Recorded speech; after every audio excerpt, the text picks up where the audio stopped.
Continuando a nossa leitura do livro Novos Rumos da Medicina, volume 1 e 2, Dr. Inácio Ferreira.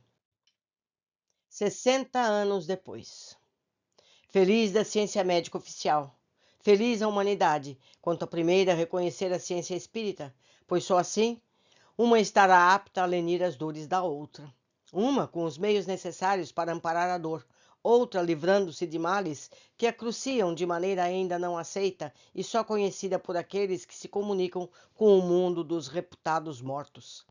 Como já dissemos por várias vezes, há anos que lançamos mãos do fator invisível, ou seja, dos espíritos, quando não encontramos para o tratamento dos nossos doentes o fator interno ou orgânico e externo ou fator meio.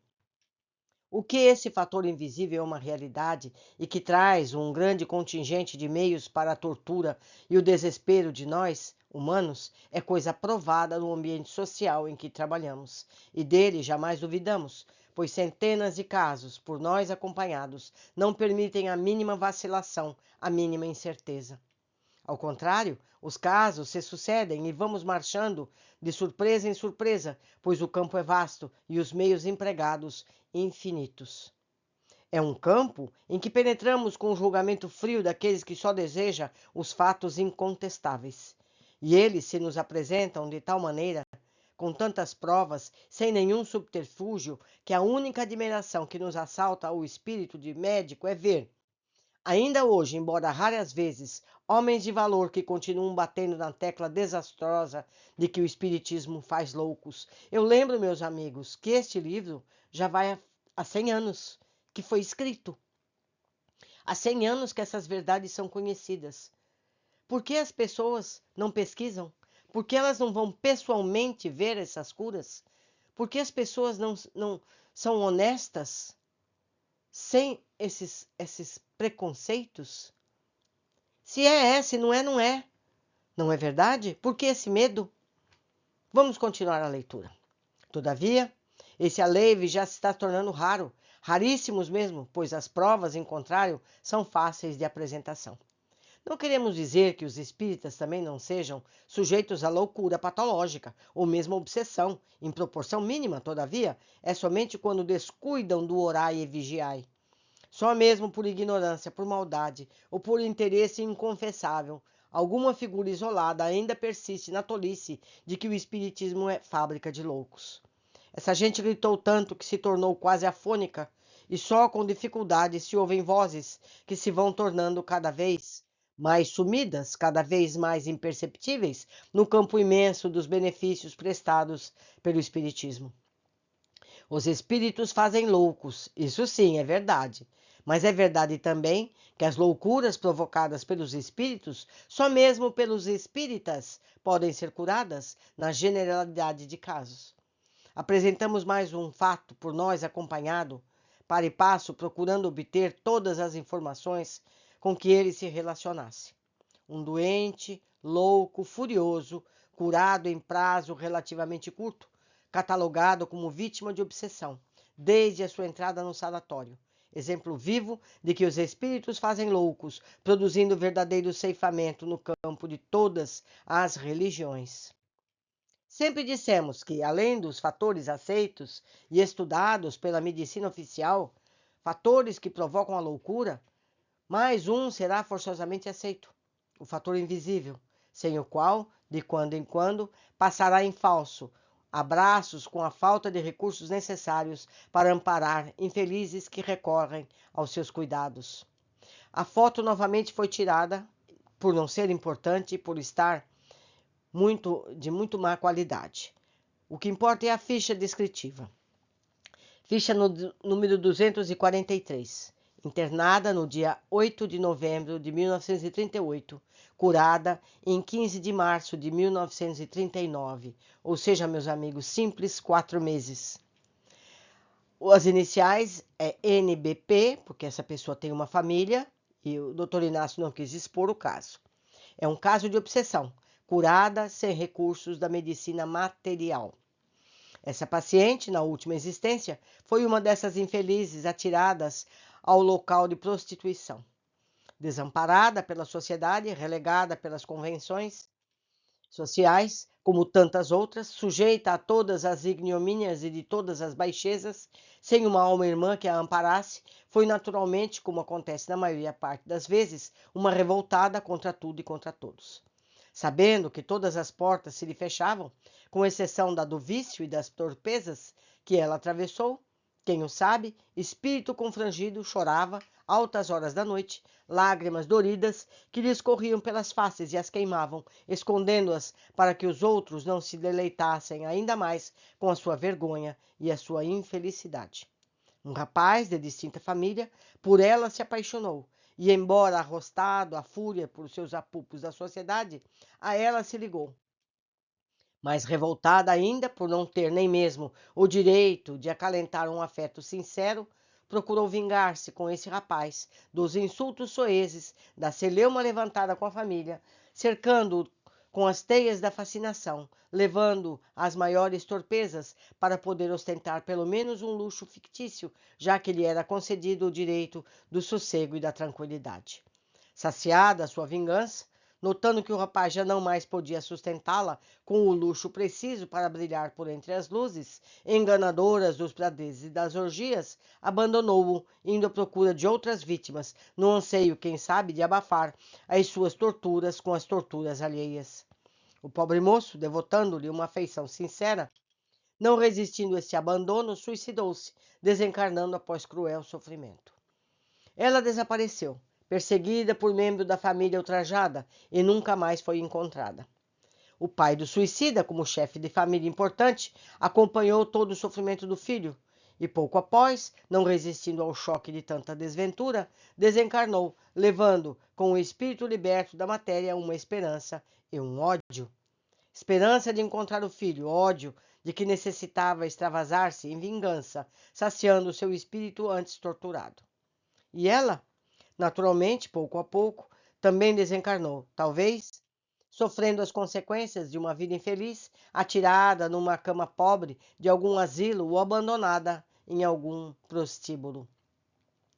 Deixamos por momentos que a cortina que separa o mundo material do mundo espiritual se desdobre e caia, velando aos nossos olhos essas criaturas. Deixemos também que o tempo decorra, na sua marcha negligente, para, depois de 60 anos, dar a palavra a todas elas diretamente. Ela reencarnou-se aqui em Uberaba, em 1900, contando agora 38 anos de idade.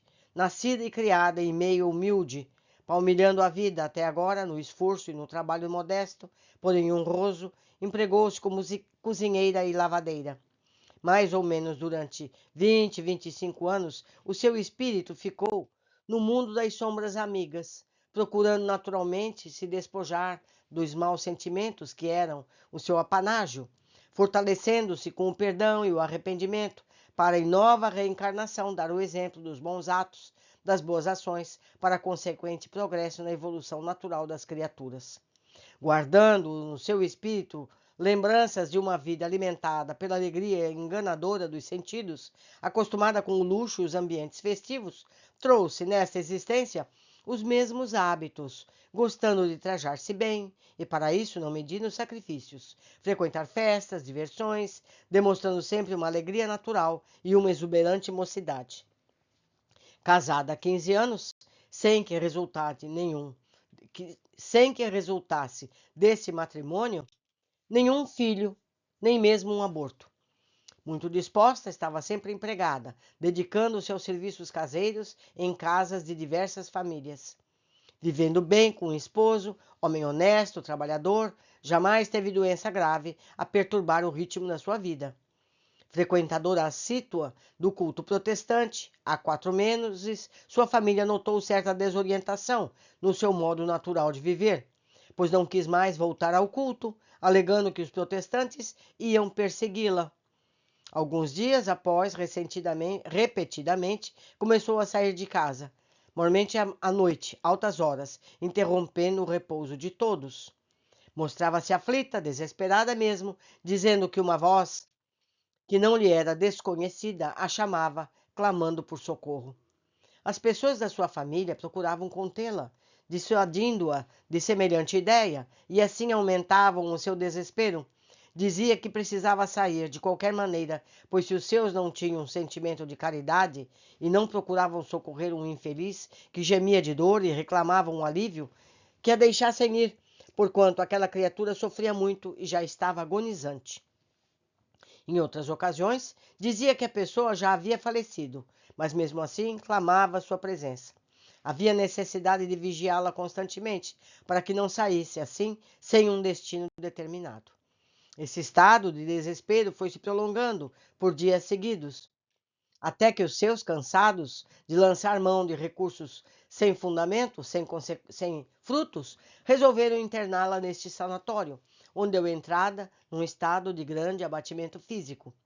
Apesar das noites de insônia e da dificuldade de se alimentar, não permitimos nenhuma medicação, pois o físico, apesar de bastante ressentido, ainda ressentia dessa fase de agitação, por isso que havia entrado com o diagnóstico de obsessão. Durante os primeiros dias, continuou com os mesmos característicos, ora uma voz que a chamava, clamando por socorro, ora chamando-a com urgência, porque estavam atormentando o seu esposo, ou ainda porque estavam assassinando seus irmãos, que chamavam por ela.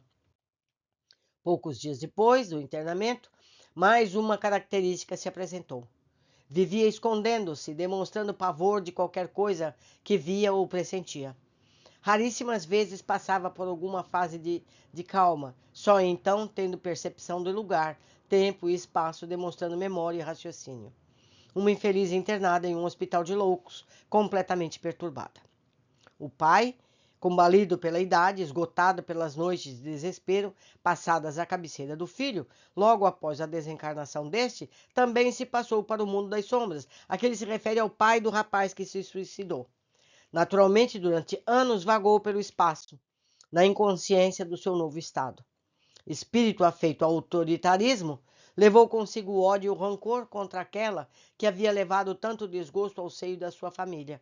Logo que teve consciência do seu novo estado, continuou a sua peregrinação, não só à procura do filho amado, como também à procura de quem tanto mal havia feito a todos.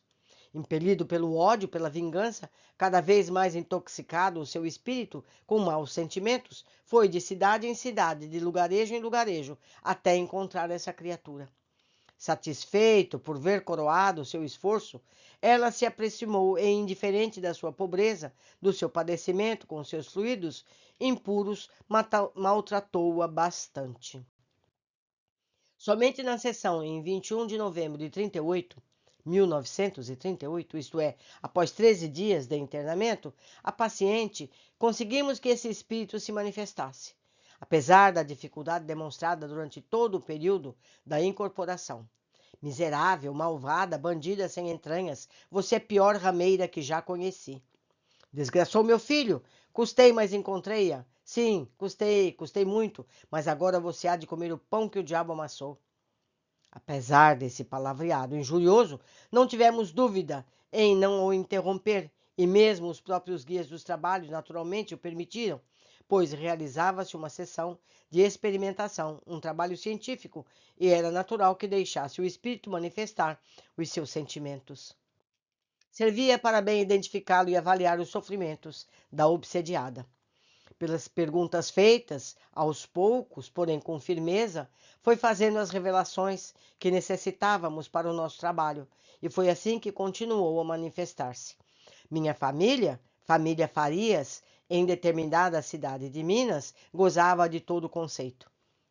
Essa mulher, rameira da pior espécie, desgraçou meu filho, levando-o a roubar e assaltar, manchando o nome da família para sustentar o seu luxo e seus vícios. Após esprolá-lo bastante, vendo que era um montão de carne apodrecida, abandonou-o, levando-o ao suicídio. Agora, após longos anos de procura, consegui encontrá-la. Procurei levá-la ao suicídio, fazendo com que experimentasse as mesmas torturas que o meu filho. Procurei também atraí-la para longe do seu lar, pois era o meu desejo que apodrecesse no mato, e aí fosse consumido pelos bichos. Ela há de me pagar.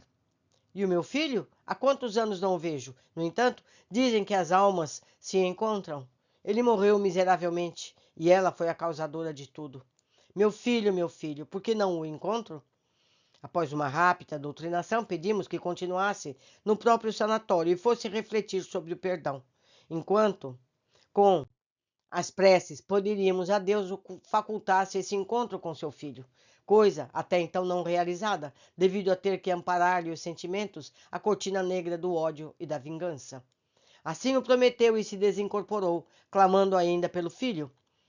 Desde esse dia, a paciente melhorou bastante, deixando a mania de suicídio, a de querer sair para socorrer alguém que a chamava sempre. Continuou assim a manifestação de medo e receio, procurando ainda esconder-se de alguém que continuava a atormentá-la.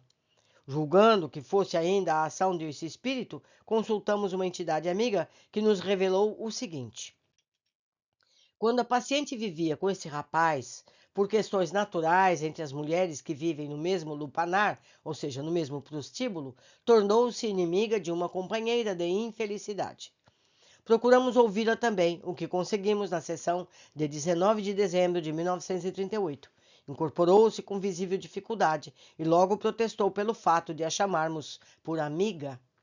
Após blasfemar bastante contra aqueles que a forçavam a assim se manifestar, cobriu de insultos soezes o espírito da paciente, que todavia se conservou quieto e calado. Não queria falar, eram coisas passadas e tão baixas que não valia a pena relembrá-las. Todavia, conseguimos levá-la com paciência e, após mais calma, assim se referiu. Era dona de um prostíbulo e essa miserável, expulsa de casa, foi à minha procura. Era tão miserável que não tinha o que vestir. Dei-lhe tudo e tudo fiz para que fosse alguma coisa na vida, pois, apesar de dirigir uma casa duvidosa, ainda alimentava bons sentimentos e me forçava para melhor encaminhar as minhas inquilinas. Todavia, essa miserável, com parte de santa, vivia praticando as maiores baixezas, incapaz de sustentar os seus atos, jogava a culpa sobre nós outras, principalmente sobre mim. De nada sabíamos e sofremos muitas consequências desagradáveis devido à sua maldade e à sua hipocrisia. Só muito mais tarde fui sabedora das calúnias tremendas que ela me levantava. Procurei-a por todo lugar, mas não foi possível encontrá-la, pois fugia covardemente, escondendo-se até debaixo de camas. Foram tantas as humilhações que sofri, em consequência da sua maldade, que morri miseravelmente de paixão e desgosto. Dizem que morri de tuberculose. Há quanto tempo? Mais ou menos 35 anos. Quando em vida, não pude encontrá-la. Guiado pelo meu desespero, pelo meu ódio, jamais perdi a esperança de nos defrontarmos, até que, enfim, a encontrei há muito tempo. Por 2 vezes já fiz com que passasse maus bocados. Da última vez, retirei-me por uns tempos, e quando voltei não pude mais encontrá-la. Continuei procurando-a até que, mais uma vez, pudemos estar em contato. Desta vez, porém, não a deixei mais. Ela há de pagar toda a maldade, toda a ingratidão, todo o sofrimento pelos quais me fez passar. Encontrei aqui um senhor que deseja enlouquecê-la e tenho procurado ajudá-lo, pois que ela é tão infame e tão ruim que não merece estar aqui. Parece que ela adivinha a minha presença, pois é só me aproximar, começa a tremer, procurando se esconder, como antigamente, como coisa que isso valesse para ocultar-se de mim. Idiota, miserável, quanta miséria você praticou. O corpo mudou, mas você é sempre a mesma. Tem horror de mim? Por quê? Você devia ter horror de você mesma. Foi e é uma degenerada, uma ambiciosa, correndo atrás de dinheiro. Também sofro. Deixem, porém, que sofra as consequências dos atos praticados por mim mesma, jamais por causa das calúnias levantadas por essa miserável. Chamava-me Bárbara Maria de Jesus, apelidada Babá.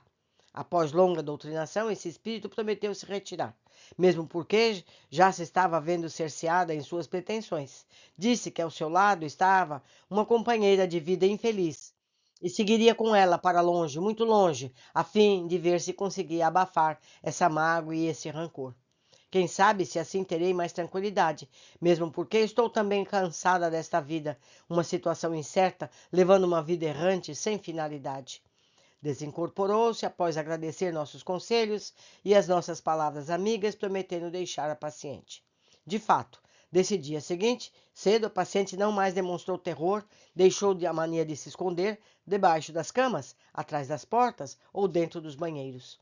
Compreende-se daí que até então essa antiga companheira desencarnada continuava a persegui-la e a paciente continuava também demonstrando o mesmo medo, o mesmo terror, que prova mais uma vez serem os sentimentos apanágio do espírito, uma vez que não se desfazem com a matéria pela morte do corpo. Quando e como iria a medicina oficial descobrir semelhantes fatos, não só para explicar a mania da doente, como também aplicar os recursos precisos para minorar-lhes os sofrimentos?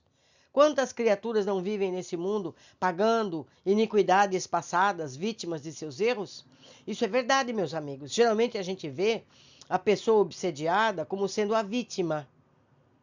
Ela está sendo vítima agora, mas no passado ela foi que provocou as dores. Certo? É preciso ter isso muito claro.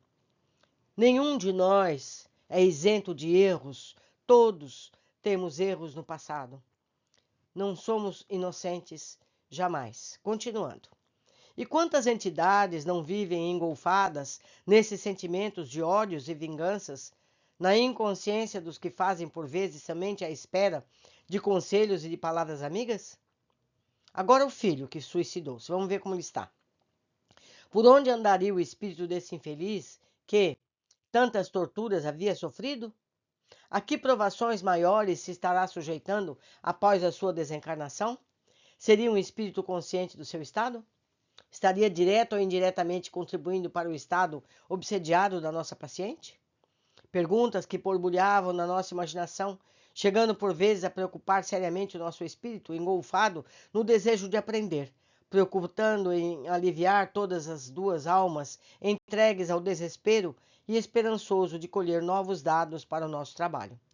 Por estudos e observações anteriores, sabíamos que o espírito suicida quase sempre vive apegado ao corpo até que o tempo de término natural da sua vida, sofrendo privações maiores, desprenda-se dos mais negros numa tortura contínua, presenciando por vezes a destruição do seu próprio corpo corroído pelos vermes.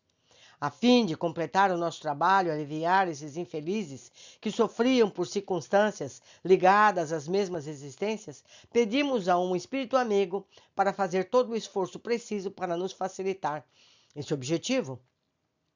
Disse que não sabia por onde andava o espírito, mas que enviaria todos os esforços necessários para encontrá-lo, como também para fazê-lo, trazê-lo ao sanatório. Por essa resposta, ficamos de antemão cientes de que esse infeliz não contribuía com seus fluidos para o desespero da paciente. Alguns dias depois, 2 espíritos amigos nos avisaram que, após grandes dificuldades, conseguiram trazer esse sofredor. No dia seguinte mesmo, 31 de dezembro de 1938, organizamos o trabalho experimental.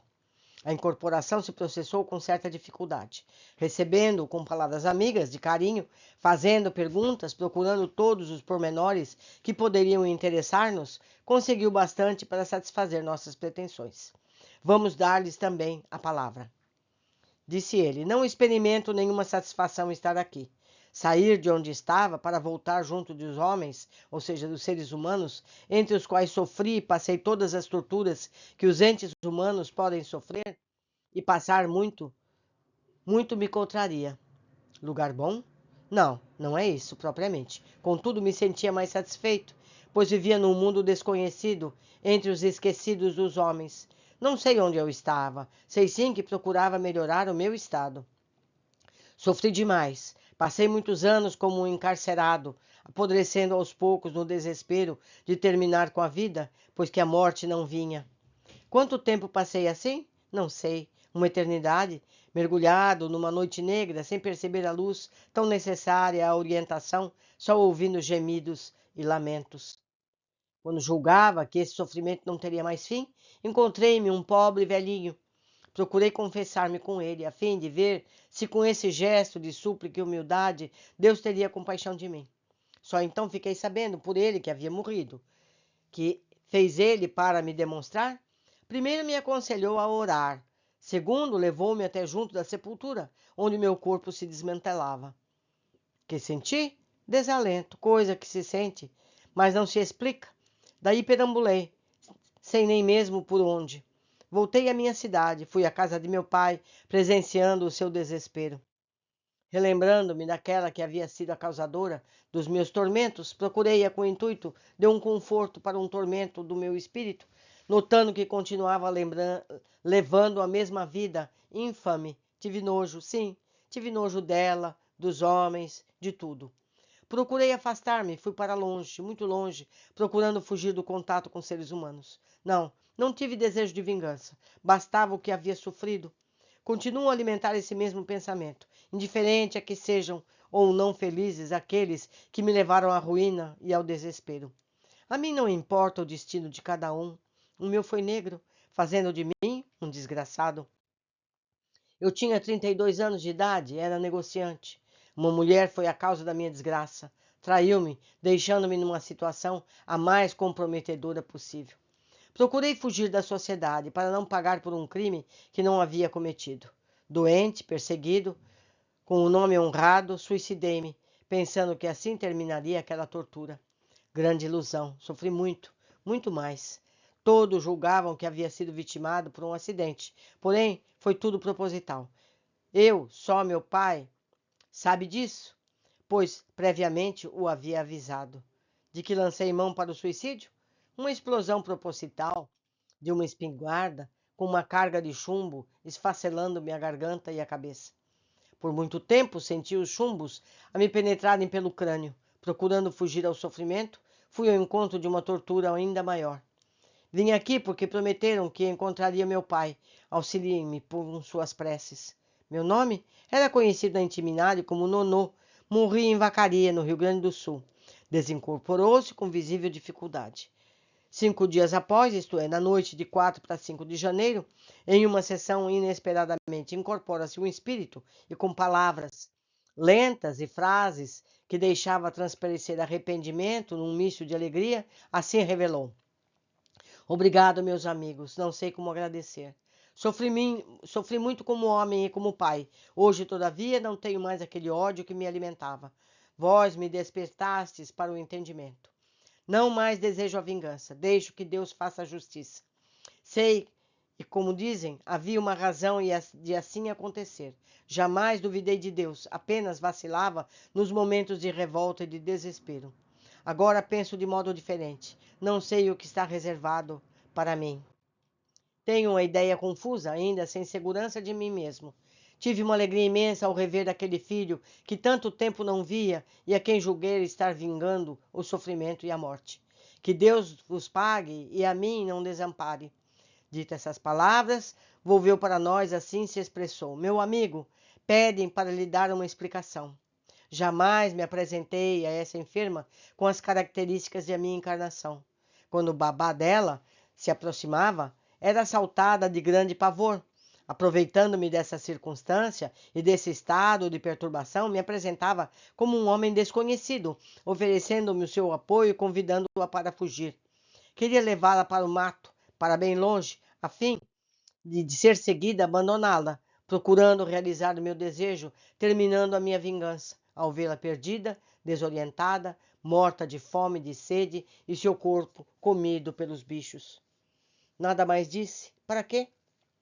Sobre o palco dessa tragédia, desenrolada há anos, vamos descer as cortinas do esquecimento.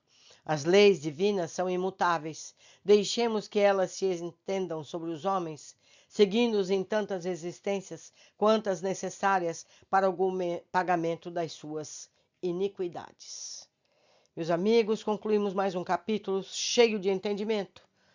E nós, onde ficamos? Quais foram os nossos comportamentos passados? Quais são os nossos comportamentos presentes? Como são as situações que vemos nos jornais, nos noticiários? Casos tão parecidos com os que vemos aqui nesses livros. Precisamos entender que todos estamos a caminho da perfeição. Precisamos nos perdoar uns aos outros para que possamos acelerar a nossa evolução. Por hoje ficamos aqui. Aguardo todos na sequência dos nossos estudos. Abraços!